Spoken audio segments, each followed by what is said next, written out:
Saudara-saudari rahimakumullah, laki-laki ini namanya seperti Rasulullah. Nama ayahnya seperti nama ayah Rasulullah SAW. Dia berasal dari keturunan Fatimah binti Rasulullah SAW, dari anak cucu Hasan bin Ali radhiyallahu anhu. Ibnu Katsir berkata tentang Al-Mahdi, dia bernama Muhammad bin Abdullah Al-Alawi Al-Fatuni Al-Hasani radhiyallahu anhu. Ia akan muncul di kawasan timur Khurasan.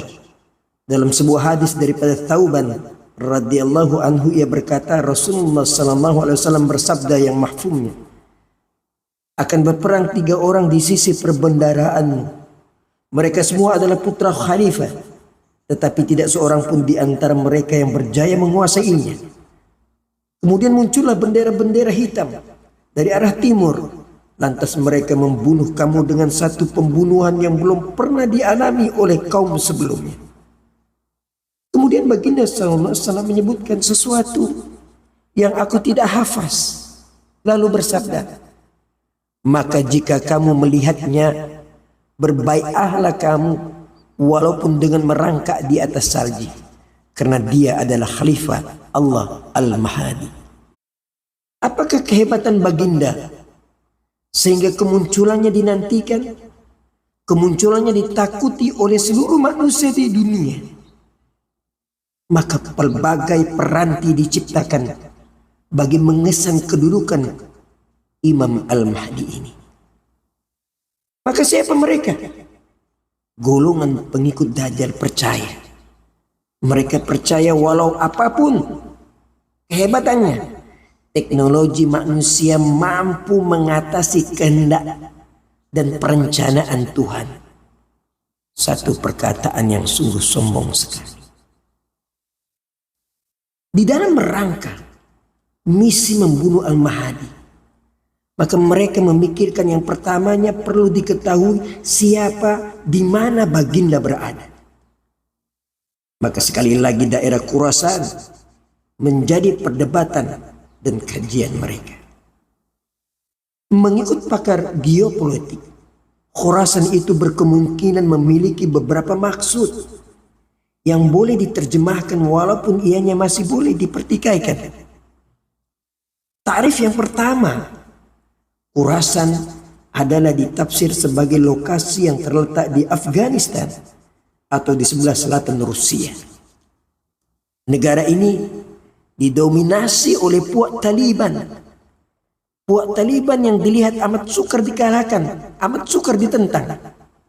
Ada setengah pendapat yang mengatakan bahwa mereka adalah daripada keturunan Petsum, cucu cicit kepada Bani Israel melalui Nabi Ishak alaihissalam. Namun begitu, jika ingin melihat dari perspektif genetik dan DNA, maka bangsa Melayu yang tinggal di Asia Tenggara turut memiliki DNA yang hampir sama. Justru seandainya benar, kemungkinan keturunan Nabi Ishak alaihissalam bertaburan di seluruh Khurasan, termasuklah daripada alam Melayu sendiri. Manakala ta'rif yang kedua, seorang tokoh yang bernama Habib Munzir menyatakan bahwa Imam Mahdi akan muncul daripada bumi Isfahan di Iran, yang bermaksud tempat keluarnya Dajjal akan turut bertembung dengan kemunculan Imam Mahdi. Manakala ta'rif yang ketiga, Khurasan juga dikatakan berkait rapat dengan kepulauan Melayu di Nusantara. Nah, apabila ada yang membaca kenyataan ini, tentu ketawa kecil. Namun ada beberapa penghujaan yang boleh diketengahkan. Apakah hujah yang menjadikan alam Melayu Nusantara ini adalah termasuk di dalam daerah Khurasan yang Nabi SAW maksudkan itu? Sesungguhnya Islam bermula awal di Mekah, lalu berkembang sehingga ke seluruh pelosok bumi benua Afrika. Sehinggalah Islam dibawa oleh pedagang-pedagang Arab ke Asia Tenggara dan mula bertapak di negeri Melaka. Walaupun penghujaan kedua ini ada yang tidak menerimanya, namun ia tetap menjadi perbahasan di kalangan pengkaji ilmu eskatologi akhir zaman. Apakah misteri di sebalik nama Suhaib bin Salih? Perkataan bin itu lebih sinonim dengan bangsa Melayu berbanding Arab yang menggunakan perkataan ibnu. Kata sahabat Nabi SAW, kulit al-Imam Mahdi itu adalah berwarna coklat, yakni sawo matang. Kebanyakan orang Melayu atau Nusantara bercirikan kulit seumpama ini. Disebutkan dalam bahasa Arab bahwa kulit Imam Mahdi adalah berwarna coklat atau sawo matang, mengikut istilah kita orang Nusantara. Saudara-saudari pencinta ilmu rahimakumullah, dendam Yahudi Zionis ini sangat menyala dan membara, tidak pernah padam walau zaman berzaman.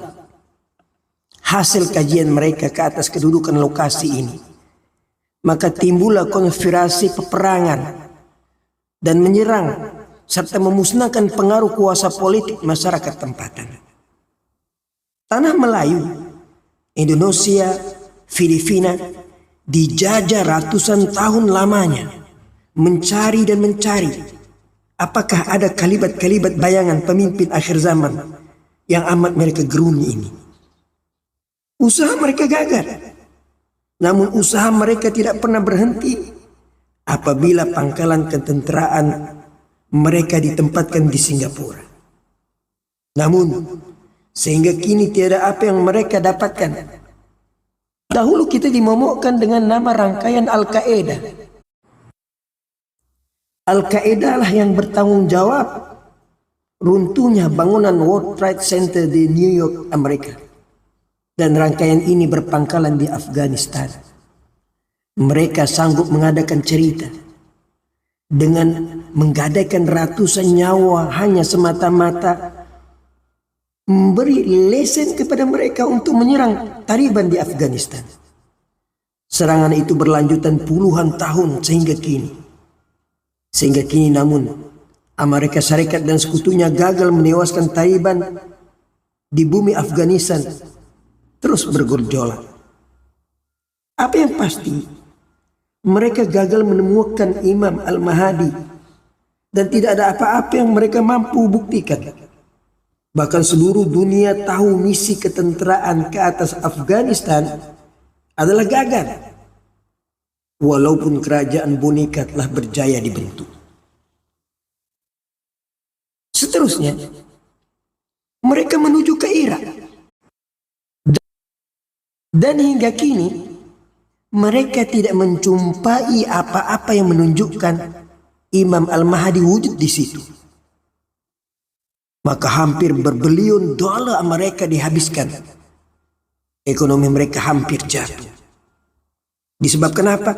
Disebabkan proksi Dajjal terlalu besar di dalam penguasaan ekonomi dunia ini.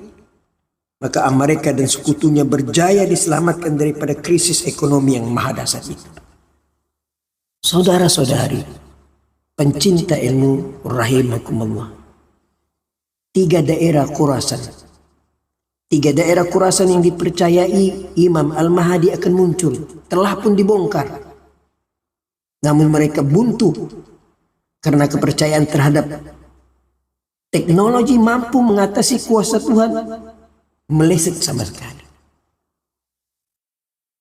Pertanyaannya, apakah negara Khurasan yang menjadi pradeksi mereka seperti Malaysia perlu dijajah semula? Maka ini menjadi satu persoalan. Saudara-saudari pencinta ilmu rahimakumullah, jika mengikut perkiraan kronologi yang berlaku, benarkah kita sudah berada di era permulaan kebangkitan Imam Al-Mahdi? Bibit-bibit kemunculannya dilihat semakin kencang. Apakah kita sadar? Apakah kita sadar bahwa tentara Dajjal seramai 70.000 itu telah bersiap siaga menanti penzahirannya. Saudara-saudari pencinta ilmu rahimakumullah, Assalamualaikum warahmatullahi wabarakatuh.